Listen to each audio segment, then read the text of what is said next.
Evangelho de Lucas, capítulo de número 2. Sem mais delongas, eu convido a igreja para que se coloque em pé. Nós vamos ler este texto da palavra do Senhor. Lucas, capítulo de número 2, nós leremos do versículo de número 1 até o versículo de número 7. Lucas 2, de 1 a 7. Quem encontrou pode dizer, achei.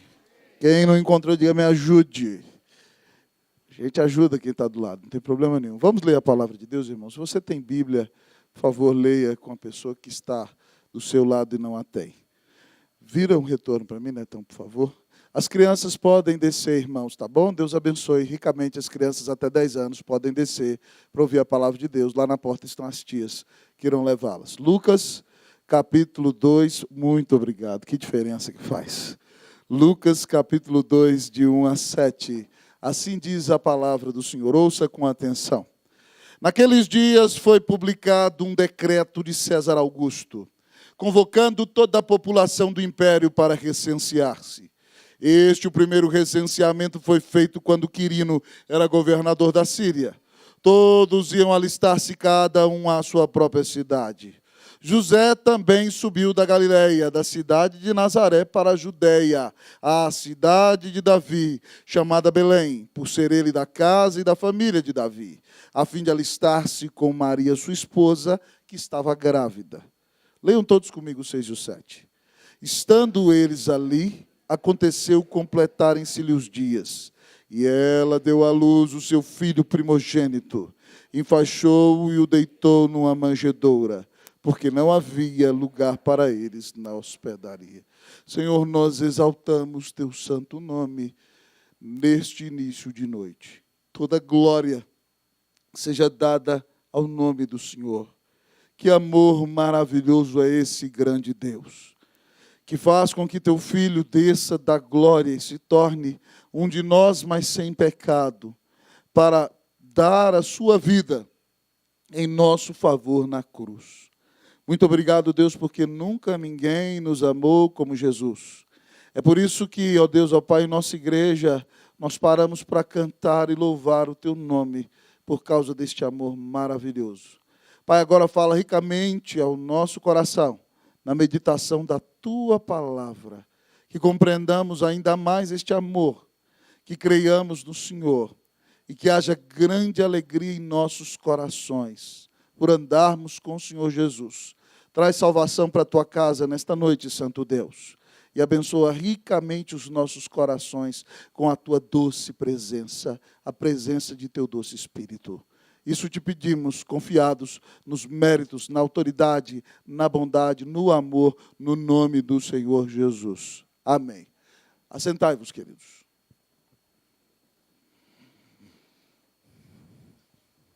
Queridos amigos e irmãos, no ano de 1969, o homem chegou à Lua através do grande empreendimento da NASA. E para mostrar a sua vitória sobre os russos, o presidente dos Estados Unidos da América, Richard Nixon, dirigiu-se à televisão e, no seu discurso marcado por efusividade, ele disse: "Esse é o dia mais importante da história da humanidade." Voltou para sua casa. Depois de alguns instantes, amados amigos e irmãos, toca o telefone da Casa Branca, ligando para ele o evangelista Billy Graham, dizendo: "Senhor presidente, que grande feito nós conseguimos no dia de hoje, mas eu gostaria de lhe dizer que o senhor cometeu um grande erro. O dia mais importante da história da humanidade não é o dia no qual o homem pisou na lua, mas é o dia no qual Deus mandou o seu Filho ao mundo. E ele se fez homem e deu sua vida na cruz para pagar os nossos pecados e ele ressuscitou. O dia mais importante da história da humanidade não é o dia no qual o homem pisou na lua, mas o dia mais importante da história da humanidade é o dia no qual Deus pisou na terra."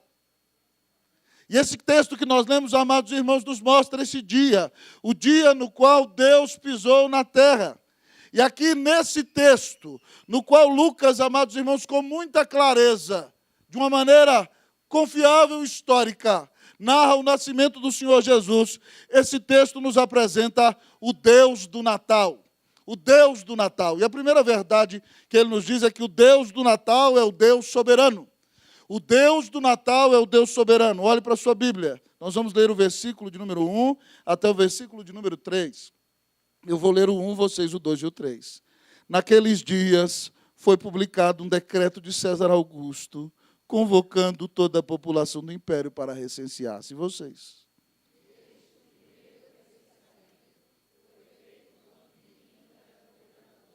Todos os 3. Todos iam alistar-se, cada um a sua própria cidade. Queridos amigos e irmãos, o texto nos diz que o Deus do Natal é o Deus soberano. O Império Romano, amados amigos e irmãos, dominava com tirania e grande força. E os romanos sempre foram ávidos por riquezas e dinheiro. E eles queriam ver alguma maneira para conseguir arrecadar mais impostos ainda para o engrandecimento do seu império. Então César Augusto aqui, que é o famoso imperador Otávio Augusto, baixou um decreto dizendo que todos aqueles que moravam dentro dos domínios de Roma tinham que voltar para a cidade na qual nasceram ou a cidade de seus familiares, para que fossem recenseados e se tornasse mais fácil a cobrança de impostos. E o nosso texto, queridos amigos e irmãos, diz que naqueles dias o governador da Síria era Quirino, quem conduzia o recenseamento em toda aquela região da Palestina. Queridos amigos e irmãos, é impressionante perceber como Deus, com o objetivo de cumprir a sua palavra e fazer com que seu filho nascesse na cidade de Belém, move o coração do rei que domina o maior império daqueles dias, César Augusto, com um objetivo humano de arrecadar impostos. Não sabe que o seu coração foi movido pelo próprio Deus, com o objetivo, amados amigos e irmãos, de que seu filho nascesse na cidade de Davi. O Natal nos ensina, queridos amigos e irmãos, que Deus é soberano. E quando Deus tem seus propósitos, Ele usa, amados amigos e irmãos, aquela doutrina maravilhosa que nos ensina que Ele pode usar os atos bons e maus, de homens bons e maus, para cumprir os seus eternos desígnios e mostrar para nós o seu grande poder. Que bênção maravilhosa que esse Deus, quando se compromete a salvar o mundo e quer que seu filho nasça em Belém, move o coração do maior imperador daqueles dias e um dos maiores da história da humanidade, para nos mostrar que Ele é soberano. Ele tem todo o poder para realizar tudo aquilo que Ele quiser. Eu disse aos irmãos de manhã que eu voltei a ler aquele livro precioso de Laurentino Gomes, 1808, que narra a história do nosso país. E perplexo mais uma vez eu fiquei com a soberania de Deus, amados amigos e irmãos, quando percebi que Deus permite que Napoleão, na sua avidez de dominar a Europa, ameaça os portugueses que fingem estar em aliança com ele até o último momento e, de repente, protegidos pelos ingleses, eles embarcam em direção ao Brasil, numa viagem muito difícil, mas já no início, amados irmãos, saíram de lá em novembro de 1807, no início de 1808, quando Arnaldo, príncipe regente, desce em Salvador, ali há o tratado grandioso de abertura dos portos do Brasil. Até aquela época, só os portugueses poderiam vir com suas naus à costa brasileira. Mas quando o príncipe regente Dom João VI, que depois se tornaria rei, vem ao Brasil, então os portos são abertos para as nações amigas. Na prática, amados amigos e irmãos, era a Inglaterra que dominava os mares naqueles dias. Mas é impressionante você perceber que quando aqueles portos são abertos, de repente, então, pessoas de outros países começam a vir para cá. E podem vir para cá, então, missionários que pregam o que a Bíblia ensina, que diz que Jesus Cristo é o único mediador entre Deus e os homens. E esses missionários pregam o Evangelho para nós. E, de repente, se levantam pessoas que pregam a palavra de Deus. E hoje, amados amigos e irmãos, mais de 200 anos depois, o Brasil é um país onde muita gente tem crido que Jesus Cristo é o Filho de Deus, que deu sua vida na cruz para pagar os nossos pecados. Mas, mais do que isso, o Brasil é um dos países que mais envia missionários para o mundo inteiro. Lugares do mundo árabe que não aceitam americanos e europeus. Brasileiros podem entrar ali para serem treinadores de futebol. E estando ali são ministros, ministras, evangelistas, pregadores abençoados do Evangelho de Jesus. Quem diria que Deus, na sua soberania, usou a Napoleão para que pessoas hoje, em todos os lugares do mundo, fossem alcançadas pelo Evangelho de Jesus? Deus é soberano. Eu quero lhe dizer uma coisa. Talvez você está vivendo um momento difícil na sua história. Talvez você está passando por um grande conflito. Talvez uma enfermidade bateu a sua porta. Talvez a angústia assola seu peito. Eu quero dizer para você o seguinte: se você crê em Jesus, se você crê que Ele te ama, se você crê que Ele domina a sua vida, não se desespere. Deus é bom. Ele deu o único filho dele na cruz do Calvário por amor de você. E a Bíblia diz que se Ele deu o próprio filho dele por você, Ele não dará graciosamente com esse filho todas as coisas. A Bíblia diz que todas as coisas, absolutamente todas, cooperam para o bem daqueles que amam a Deus, daqueles que são chamados segundo o seu propósito. Não se desespere, ainda que o dia seja difícil, Deus é bom. Ele deu Jesus por você, Ele te ama, Ele está no controle de tudo. Louvado seja Deus. O Deus do Natal é o Deus soberano, que domina sobre tudo, nos ama e cuida de nós. Louvado seja o Senhor. Mas o nosso texto continua a nos apresentar o Deus do Natal.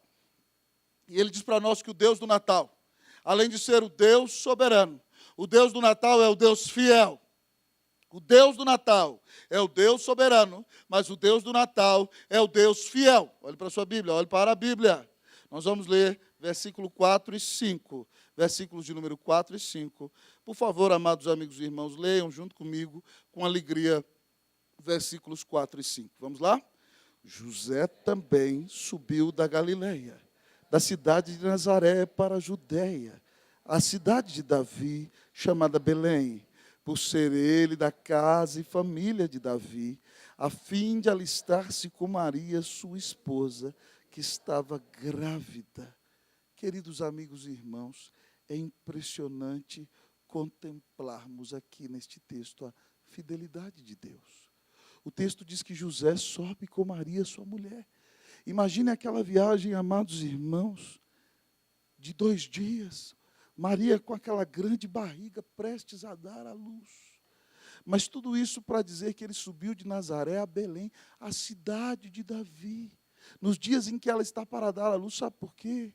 Para mostrar para nós que Deus é um Deus fiel, que cumpre a sua palavra.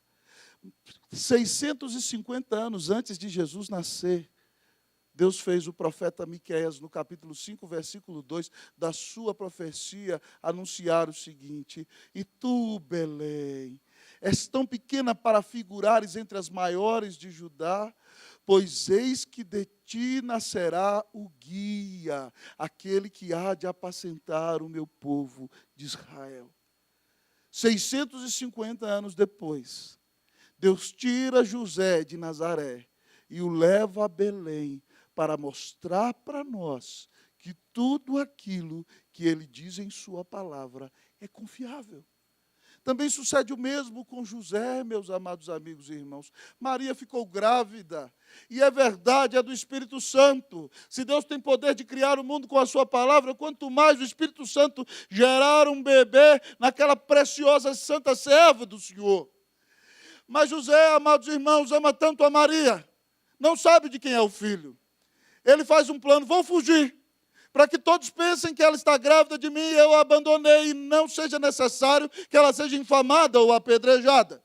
E quando ele está desenvolvendo o seu plano, a Bíblia nos conta que o anjo aparece para ele de noite e diz: José, não temas receber Maria, tua mulher, porque o que nela foi gerado é do Espírito Santo. E aí ele dá uma palavra maravilhosa: ela conceberá e dará à luz um filho, e lhe porás o nome de Jesus, que significa Deus é Salvador, porque ele salvará o seu povo dos pecados dele. E aí o texto diz logo em seguida que isso foi para que se cumprisse o que está lá em Isaías 7,14, que eis que a virgem conceberá e dará à luz um filho, e ele será chamado de Emanuel, que quer dizer Deus conosco. Deus prometeu que Jesus nasceria da Virgem Maria, amados amigos e irmãos, e que ele é Deus conosco. Ele é Deus feito homem, sem deixar de ser Deus, por amor dos filhos seus. Deus. Deus é fiel.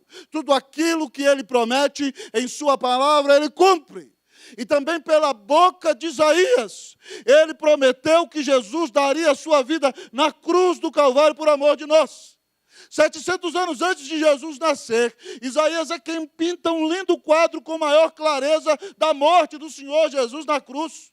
Ele diz lá em Isaías 53, 4 e 5, certamente ele levou sobre si as nossas enfermidades e as nossas dores levou sobre si, e nós o reputávamos por aflito, ferido de Deus e oprimido, mas ele foi traspassado pelas nossas transgressões, moído pelas nossas iniquidades. O castigo que nos traz a paz estava sobre ele, e pelas suas pisaduras fomos sarados.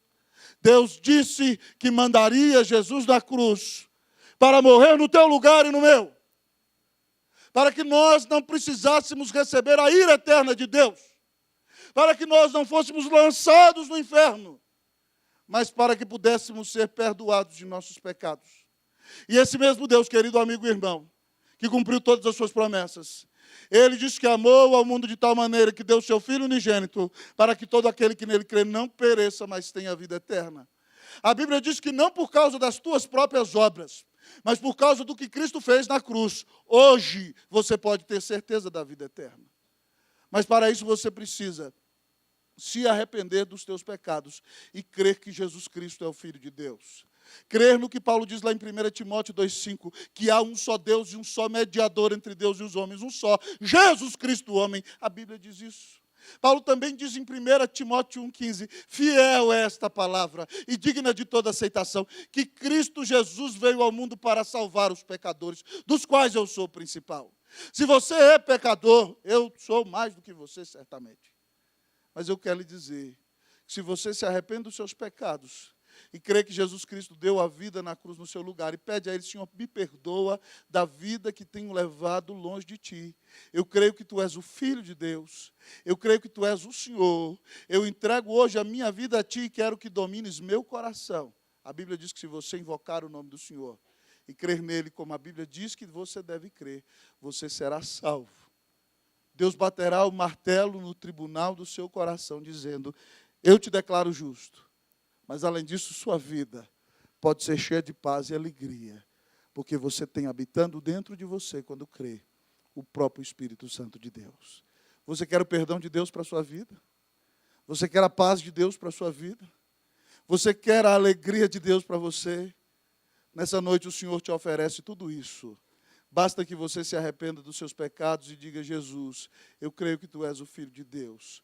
Nunca ninguém me amou como o Senhor. Eu me entrego totalmente a Ti. Eu creio que Tu deste a vida na cruz em meu lugar. Muito obrigado, eu te recebo hoje como meu Senhor e Salvador. A Bíblia diz que se você invoca assim o nome do Senhor, você está perdoado e se torna amigo de Deus e viverá todos os dias da sua existência na presença do Senhor. Louvado seja o Salvador. Creia em Jesus e você será salvo. Creia em Jesus e você será perdoado. Creia em Jesus como seu Senhor e Salvador, como Filho de Deus. Sua vida nunca mais será a mesma. A paz de Deus encherá o seu coração. E ainda que você enfrente lutas e tempestades, a presença de Deus estará ao seu lado, pois Ele promete, nunca te deixarei, jamais te abandonarei. Louvado seja o Senhor. Glória a Deus. O Deus do Natal é o Deus fiel. Mas em último lugar, queridos amigos e irmãos, nesta noite, o nosso texto nos diz que o Deus do Natal, além de ser o Deus soberano, e além de ser o Deus fiel, o Deus do Natal é o Deus humilde. O Deus do Natal é o Deus humilde.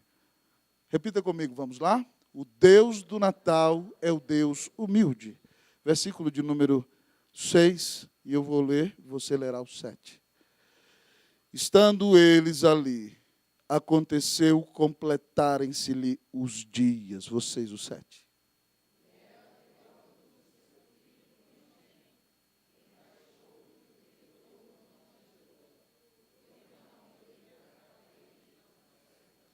Ah, amados amigos e irmãos, eu fico perplexo com todo respeito, o próprio senso de humor do grande Deus.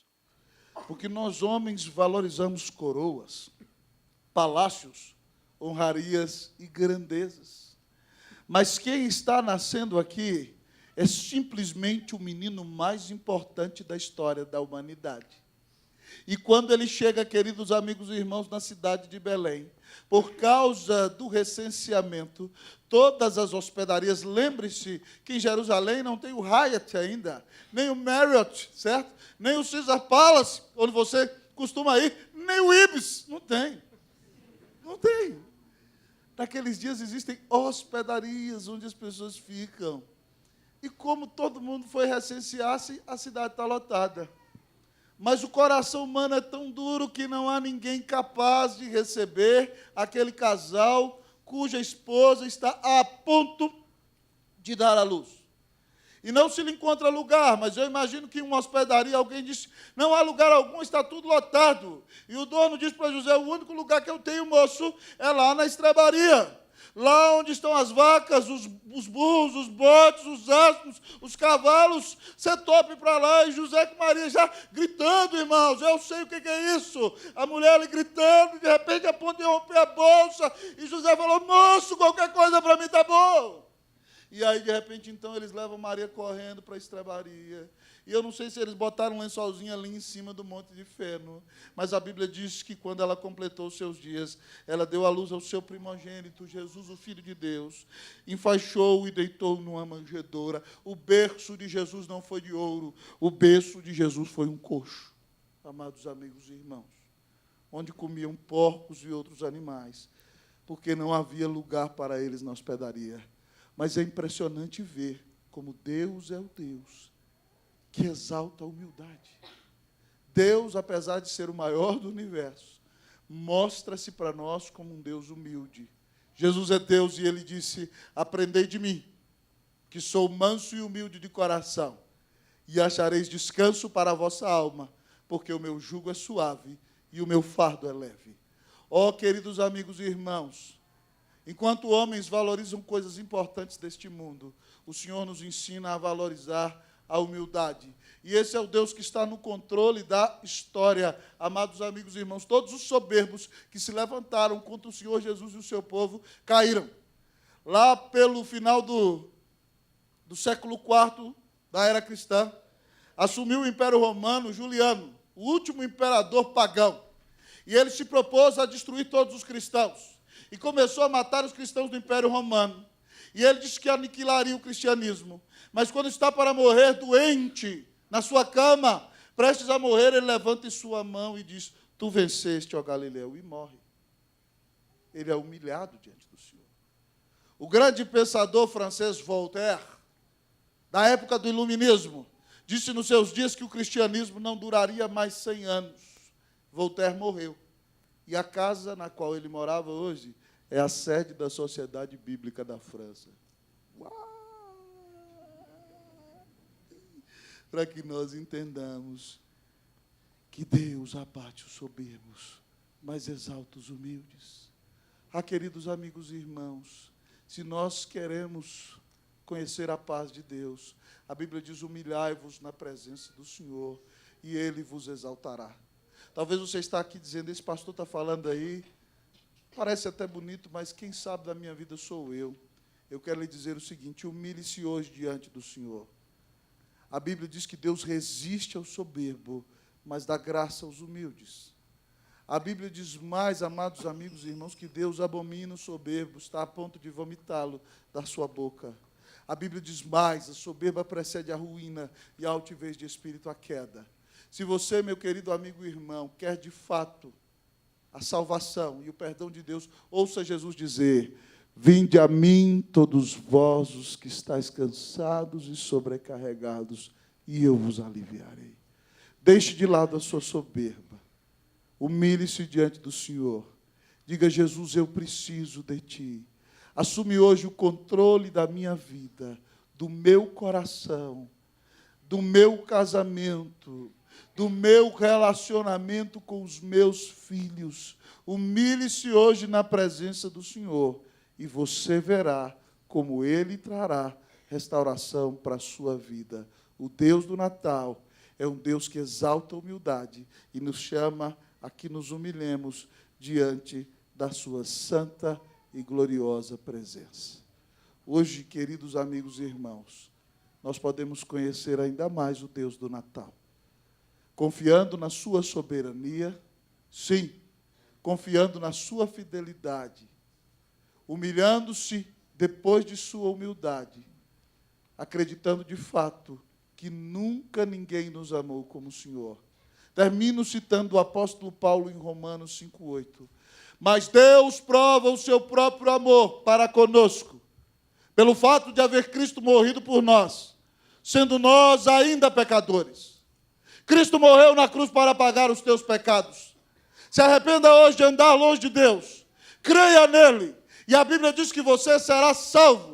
Creia nele. E diante do tribunal de Deus, o acusador não terá nada que dizer contra você. Porque Jesus, o grande advogado, se levantará e dirá: Pai, eu morri por ela, eu morri por ele. E Deus, então, no seu tribunal, usará o seu martelo e dirá: eu te declaro justo, eu te declaro inocente, em nome de meu Filho Jesus Cristo. Que o Senhor te visite com salvação nesta noite, em nome de Jesus. Amém. Amém.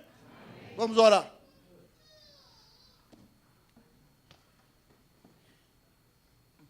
Se você ouviu essa mensagem hoje e entende que precisa de paz, de alegria, de salvação e de restauração em Jesus, diga: Senhor, aqui está o meu coração. Eu venho hoje a Ti com fé. Perdoa-me, toma a minha vida. Se você quer conhecer esse Deus soberano, esse Deus fiel e humilde, se você quer que eu ore por você, porque você hoje está se comprometendo com Ele, fique em pé, eu vou orar por você agora. Em nome de Jesus. Rapidamente, o Senhor não precisa de você. É você que precisa dEle.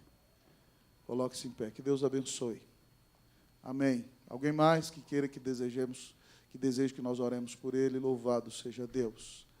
Oh, aí onde você está, diga: Senhor, toma meu coração. Toma hoje a minha vida. Vem ser o Senhor da minha alma, em nome de Jesus. Que Deus abençoe. Você na galeria também, se quiser, pode ficar em pé. Eu estou orando por você também. Vamos orar, que o Senhor entre em sua vida e transforme o seu coração, em nome de Jesus. Eu quero pedir aqui, para já ficar aqui à frente, nós vamos cantar nas estrelas, depois deste período de oração. Querido Deus, eterno Pai, nós te bendizemos nesta noite, por este maravilhoso amor. Queremos te agradecer pelo Natal. Deus bendito, a história da humanidade se divide em antes de Cristo e depois de Cristo. Está óbvio diante de todos nós que Cristo é o personagem mais importante da história da humanidade. Mas não é porque ele foi um profeta humano, um mestre religioso, não. É porque ele é o Filho de Deus, que deu sua vida na cruz para nos salvar. Senhor, hoje essas pessoas queridas se colocam em pé diante da tua presença e dizem no seu coração crer no Senhor, e querem a paz do Senhor sobre a vida delas, e querem mudança para os seus corações. Santo Deus, entra nessas vidas nesta noite, em nome de Jesus. Enche esses corações da tua paz, do teu perdão, da tua graça, da tua salvação. E que haja mudança real, Deus, nestas vidas, porque elas caminharão pela fé com a pessoa de Jesus. Derrama sobre eles a tua bênção, para que Natal para eles não seja só o tempo de dezembro, mas que toda a existência deles seja em estado de Natal, porque Cristo Jesus já nasceu em nossos corações. Abençoa ricamente essas vidas com perdão, com salvação, com paz, com vida eterna.